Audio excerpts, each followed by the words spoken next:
Good morning, boys and girls, and welcome back to the southern wing of the Stink Bug Works. Yes, I have my coffee. Today I want to talk about motors, and I'll tell you why. I got a good question from one of my listeners, who for the sake of this discussion, I shall call Manu.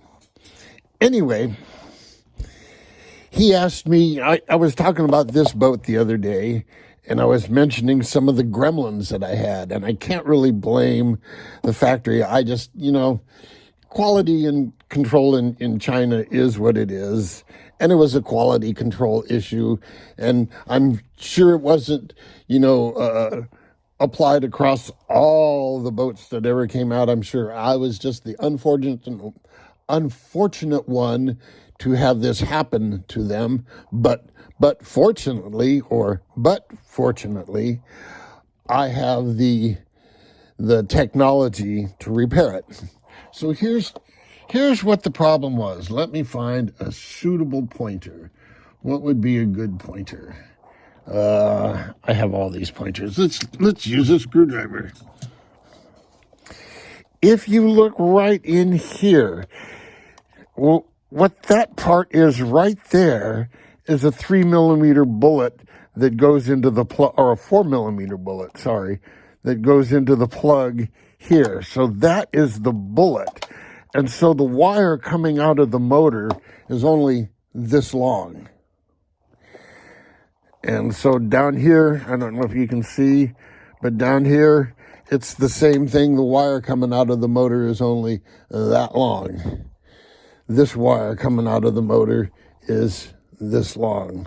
Well, why is it that long? Because when they wound the motor, that's how long they made them.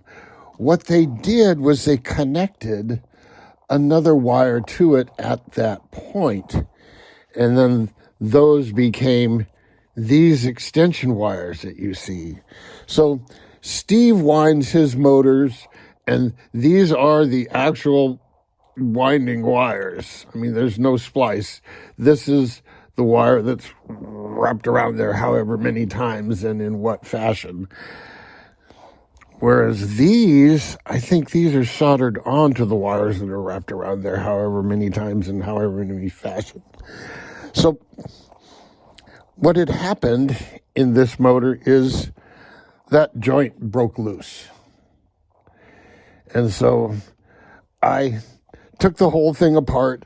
I pulled those motor leads out, separated them, re-tinned them, and soldered plugs back on them. I put the cap on. There was just enough sticking out of there. Oh, I think I could get the plugs through the opening. I don't remember which way I did it. But fact of the matter is now the plug is right here next to the motor. And so that's how I solved that problem. That was the glitch I had, where this wire here isn't the motor wire, it's attached to the motor wire. This may or may not be the motor wire. I don't know. I can tell you this one I do know.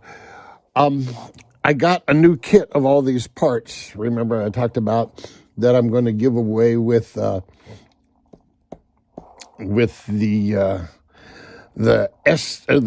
2S challenge.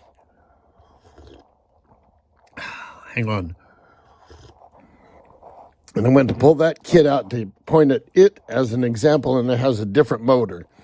Same size, same KV, different color case, different name on it. Let's see. That was about all I had to discuss today, was answering that question. What was the problem? It was that. The other problem I had was water getting into this ESC. It was not watertight. So what I did on this ESC is I took the shrink wrap off of it, painted the whole thing with conformal coating, then put some new shrink wrap on it and sealed that shrink wrap, sealed the ends of the shrink wrap with liquid electrical tape. That stuff works wonders. And plenty of flotation. Okay, boys and girls, until next time, jet out.